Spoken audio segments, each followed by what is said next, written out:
Kwa wizi ambao umetokea hivi punde ambao ruhusa ifatiba, ruhusa kuiba ni watumishi wa hapa hospitali. Tunaposema sasa hivyo vyote tumevikamata, viko polisi na wanachukuliwa hatua katika mamlaka ya vyombo vya usalama. Kwa nini madaktari professional waliosomea ambao mna wito wa kutoa huduma kwa wananchi, tena wananchi wenyewe hawajui hili wala lile, tunawategemea nyie wasomi mliosomeshwa na taifa hili na mmeleta Sengerema mhudumie. Leo mnaleta serikali inaleta vifaa mhudumie, mnaviiba wenyewe. Utaratibu huu utaenda mpaka lini? Mheshimiwa Waziri Mkuu, tumekwisha chukua hatua za kuimarisha mifumo ya ulinzi. Tunazungumza sasa kwenye maeneo mengi ya huduma kuna vifaa tiba tumeshaweka CCTV camera. Kwa nini mtumishi uibe vifaa cha kutolea huduma tena ya mgonjwa? Unategemea nini? Wewe kama mganga mkuu wa wilaya na madaktari wenzio, wauguzi wenzio, kwa nini mnatamani vifaa vinavyoletwa na serikali? Mheshimiwa Waziri Mkuu, ni kutokuwa waadilifu, lakini tumechukua hatua. Ni kweli hapa kulikuwa na changamoto kubwa ya wizi na tulichukua hatua kali kabisa, kwanza kuwasaka wale wote ambao wanahusika na wizi na tumeshawakamata, na miongoni mwao ni madaktari wa hapa.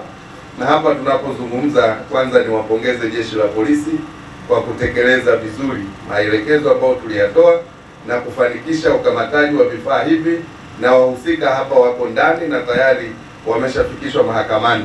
Lakini niungane na wewe kwamba tabia hii ni mbaya, inafaa kulaaniwa, kwa sababu maadili ya utumishi wa umma hayaruhusu madaktari na watumishi hata wananchi kujihusisha na wizi, kwa sababu vifaa hivi vimeletwa maalum kabisa kwa ajili ya kuwahudumia wananchi.